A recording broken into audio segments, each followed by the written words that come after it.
परमेश्वर के वचन में 30 से अधिक भविष्यवाणियां हैं। मुझे कहना चाहिए कि बाइबल में प्रभु यीशु मसीह के प्रथम आगमन के विषय में 300 से अधिक भविष्यवाणियां की गई हैं।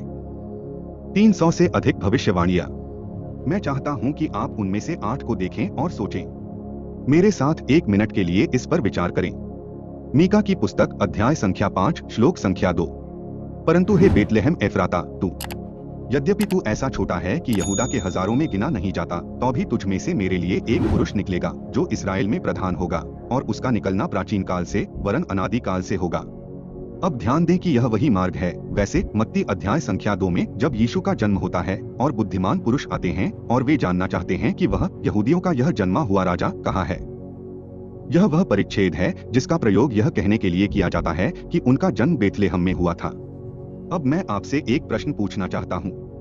किसी भी व्यक्ति को यादृच्छिक रूप से चुने जाने की क्या संभावना है? दुनिया भर में बेथलेहम में पैदा होगा, इसकी क्या संभावना है? तो फिर आप इस निष्कर्ष पर कैसे पहुंचे? खैर, पंचांगों के अनुसार जब मीका ने मीका 5 लिखा था, उस समय से लेकर आज तक बेथलेहम की औसत जनसंख्या लगभग 10,000 लोग है। तो आप 10,000 लेंगे, आप इसे उस समयावधि के दौरान विश्व की जनसंख्या से विभाजित करेंगे जो लगभग 2 अरब है, और अंततः आपको एक ऐसी संख्या मिलेगी जो लगभग 1 लाख लोगों में से एक के बराबर होगी। अब यह आप हैं। सांख्यिकीय रूप से आप इस निष्कर्ष पर पहुंचेंगे। तो संभावना यह है कि कोई व्यक्ति बेथलेहम में पैदा होगा। मीका के समय और आज के समय के बीच सांख्यिकीय रूप से प्रति 1 लाख लोगों में से एक है।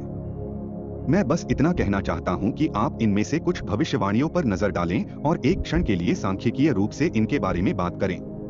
जकर्याह अध्याय संख्या 9 श्लोक संख्या 9। हे सियोन की पुत्री, बहुत आनंद मना। हे यरूशलेम की पुत्री, जय जयकार कर, देख तेरा राजा तेरे पास आ रहा है। वह तो बस दीनता से गधे पर सवार होकर, गधे के बच्चे पर सवार होकर उद्धार पा रहा है। अब सभी लोगों की बात, प्रभु यीशु मसीह गधे पर सवार होकर यरूशलेम में प्रवेश करके स्वयं को राजा के रूप में प्रस्तुत कर रहे हैं। तो आइए हम सिर्फ उसी एक बात पर ध्यान केंद्रित करें। जकर्याह के लिखने के समय से लेकर अब तक इस बात की कितनी संभावना है कि कोई गधे पर सवार होकर यरूशलेम में राजा के रूप में उपस्थित हुआ हो। अब मैंने एक बार यह प्रश्न गाय से पूछा और उसने कहा कि यह 1,000,000 में 1 के बराबर है। मेरा मतलब है, इसके बारे में सोचो। क्या संभावना है कि मैं वास्तव में रूढ़िवादी हो जाऊं और मान ले कि 100 में से 1 है? चलो हम यहाँ ज्यादा उग्र न हो जाएं। अब मैं जानता हूँ कि यह वास्तव में यथार्थवादी नहीं है, यह उससे कहीं अधिक होना चाहिए, लेकिन चलिए इसे 1 और 100 पर ही छोड़ देते हैं। यदि आप अध्याय 11 श्लोक संख्या 12 पर आते हैं और मैंने उनसे कहा, यदि वे सोचते हैं अच्छा तो मुझे मेरी कीमत बताएं, और यदि नहीं तो सहन करो। इसलिए उन्होंने मेरा मूल्य 30 चांदी के टुकड़ों से तौला। अब तक जितने भी लोग रहे हैं उनमें से कितने लोगों को धोखा दिया गया या मात्र 30 चांदी के सिक्कों के लिए बेच दिया गया? अब आप जानते हैं कि वह क्या है। यह वह है जब यहूदा ने 30 चांदी के टुकड़ों के लिए मसीह को धोखा दिया। आप कहते हैं 1,000,000 में 1। अच्छा ठीक है, चलो बस यही कहते हैं। 1,000 में 1। चलो 1 लाख मत करो, आइए वहां इतने सारे शून्य न लगाएं। 1,000 में 1, क्या ये ठीक है? क्या यह पर्याप्त रूढ़िवादी है? हम किसी को बाहर धकेलने की कोशिश नहीं करेंगे, हम वास्तव में रूढ़िवादी बनने जा रहे हैं। जब मैंने यह लिखा था और आज के बीच क्या संभावना है किसी ने? आपको क्या लगता है कि कितने लोगों को 30 साल तक धोखा दिया गया है? ठीक 30 चांदी के टुकड़े। खैर मान लीजिए 1,000 में 1। अगला श्लोक, और प्रभु ने मुझसे कहा, इसे कुम्हार के पास डाल दे, यह एक सुंदर सिक्का है जिसे मैंने उनसे खरीदा था। फिर मैंने चांदी के 30 टुकड़े लेकर यहोवा के घर में कुम्हार के आगे डाल दिए। अब उन विशिष्ट चीजों पर ध्यान दें जिन पर विचार किया जाएगा। अब लेन देन की राशि 30 चांदी के टुकड़े है। यह स्थान मंदिर और प्रभु के घर में घटित होता है। और पैसा किसके पास जाता है? कुम्हार करता है। अब यदि आप मत्ती और प्रेरितों के कार्य की पुस्तक जानते हैं तो आप जानते होंगे कि मसीह को धोखा देने के बाद यहूदा ने ठीक यही किया था। तो फिर जब से जकर्याह ने यह लिखा था तब से लेकर अब तक जितने भी लोग हुए हैं, आपके विचार से उनमें से कितनों के साथ विश्वासघात हुआ है? 30 चांदी के सिक्के जिन्हें वापस ले लिया गया और अस्वीकार कर दिया गया तथा वापस मंदिर में फेंक दिया गया, और वह कुम्हार के हाथों में आ गया। कितने लोग? खैर शायद हमें पहले वाले पर वापस जाना चाहिए और कहना चाहिए कि शायद 1 लाख में से 1, क्योंकि वह थोड़ा अधिक विशिष्ट है। हम 1000 में 1 कह सकते हैं? ठीक है।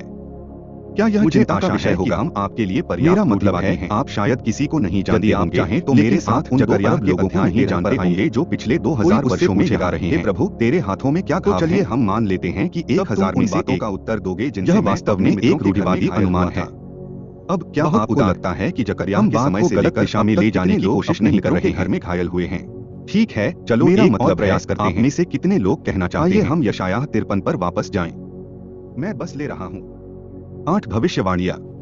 बाइबल में ऐसे 300 वचन हैं जिनके बारे में नया नियम कहता है कि वे अचानक पूरे नहीं हुए बल्कि एक ही व्यक्ति में पूरे हुए। नहीं कि देखिए, मैं आपसे बस इस बारे में बात कर रहा हूं कि एक व्यक्ति द्वारा ऐसा करने की संभावना क्या है, और दूसरे व्यक्ति द्वारा ऐसा करने की, और तीसरे व्यक्ति द्वारा ऐसा करने की, और तीसरे व्यक्ति द्वारा ऐसा करने की संभावना क्या है। नए नियम में कहा गया है कि ये सब कार्य एक ही व्यक्ति ने किए। अब तुम्हें पता है कि तुम्हें क्या करना है। फिर तो आपको यहाँ पर ढेर सारे शून्यों की आवश्यकता होगी, लेकिन हम ऐसा नहीं करने जा रहे हैं। हम इसे इसी तरह से लेंगे। यशायाह 53 पद संख्या 7। वह उत्पीड़ित था, वह दुखी था, फिर भी उसने अपना मुंह न खोला। वह वध होने के लिए मेमने की नाई लाया गया, और उस भेड़ की नाई जो अपने ऊन कतरने वालों के सामने गूंगी रहती है। अतः उसने अपना मुंह न खोला। आप कितने पुरुषों को जानते हैं? जब मैं वहां था तब से लेकर अब तक किसने लिखा? जब उन पर मुकदमा चलाया गया, और यीशु पर 6 बार मुकदमा चलाया गया। इजराइल द्वारा 3 बार पराजित, रोम द्वारा 3 बार। उनमें से सभी 6 फर्जी थे, गैर कानूनी, गलत। आप ऐसे कितने लोगों को जानते हैं जिन पर 6 बार मुकदमा चलाया गया हो? और कौन निर्दोष हैं और कौन जानता है कि उन पर मुकदमा चलाने वाले लोग जानते हैं कि वे निर्दोष हैं?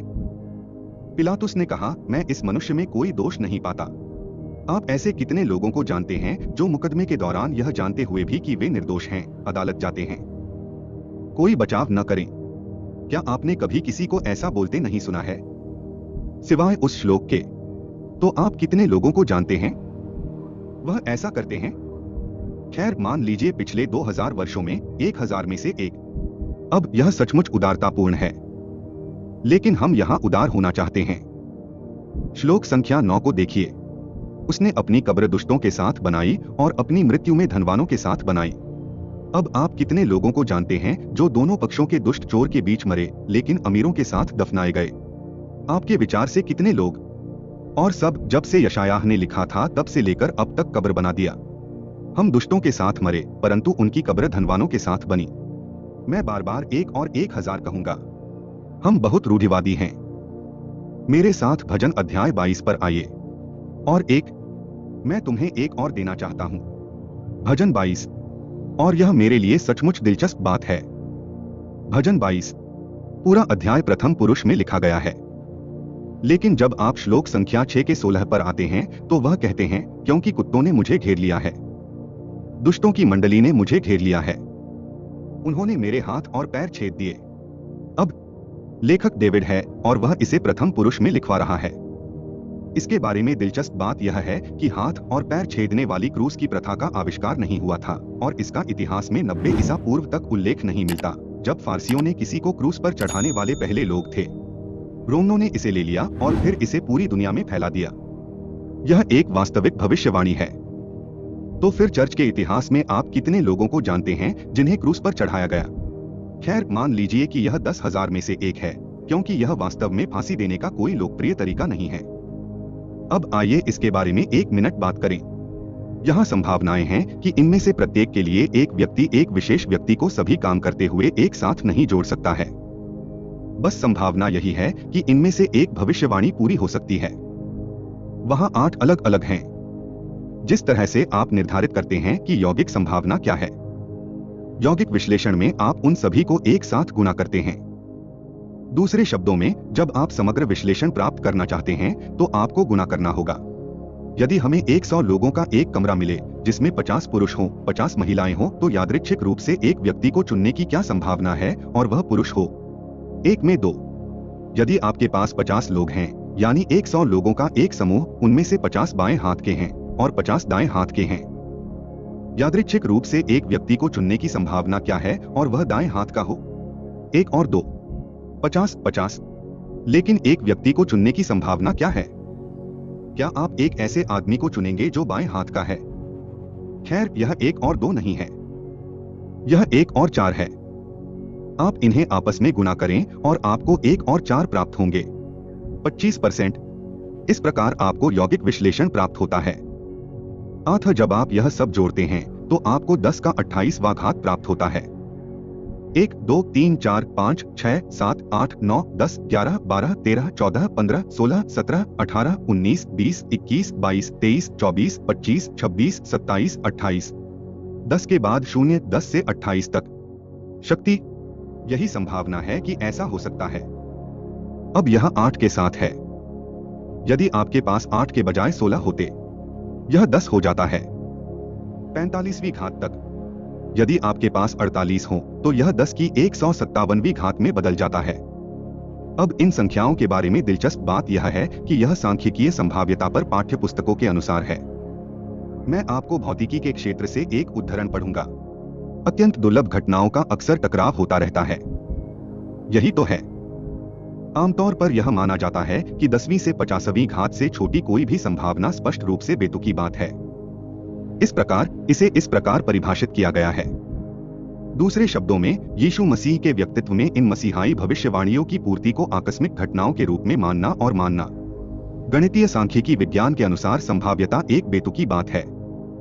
बाइबल पर विश्वास न करना वैज्ञानिक दृष्टि से बेतुका है। अब 8वां उदाहरण। यह कितनी बड़ी संख्या है। यदि आप ब्रह्मांड के सभी परमाणुओं की गिनती करें तो पाठ्य पुस्तकों के अनुसार ब्रह्मांड के सभी परमाणु 10वीं की 137वीं घात के माने जाएंगे। इनमें से 300, लेकिन उनमें से केवल 48 10 की 157वीं शक्ति है। क्या आप समझते हैं कि यूहन्ना अध्याय 21 में ऐसा क्यों कहा गया है कि यदि सभी पुस्तकें लिखी गईं, तो उनमें यीशु द्वारा किए गए कार्यों का विवरण होगा। पूरी दुनिया उन्हें रोक नहीं सकी। यीशु परमेश्वर है, इसकी संभावना कौन है?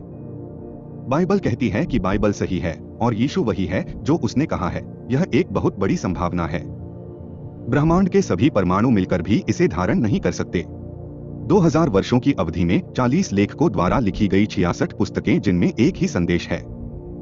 बाइबल स्पष्ट रूप से एक अलौकिक उत्पत्ति की पुस्तक है जो हमारे समय और स्थान की सीमा से बाहर रहने वाले अलौकिक ज्ञान द्वारा लिखी गई है। भविष्यवाणी ऐसा ही कहती है।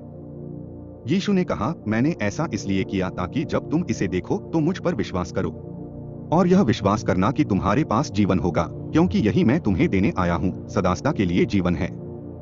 जब बाइबल कहती है कि मसीह आपके पापों के लिए मरा, तो आप इस पर भरोसा कर सकते हैं, क्योंकि यह हर पहलू पर सत्य साबित होता है और यह आपके लिए भी सत्य साबित होगा। जब बाइबल कहती है कि आप प्रभु यीशु मसीह पर भरोसा कर सकते हैं और वह आपके सभी पापों को क्षमा कर देगा, तो आप इस पर विश्वास कर सकते हैं।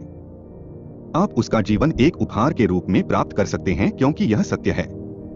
जब तक कि हम अगले सप्ताह उसी समय पुनः न मिलें। मरण था।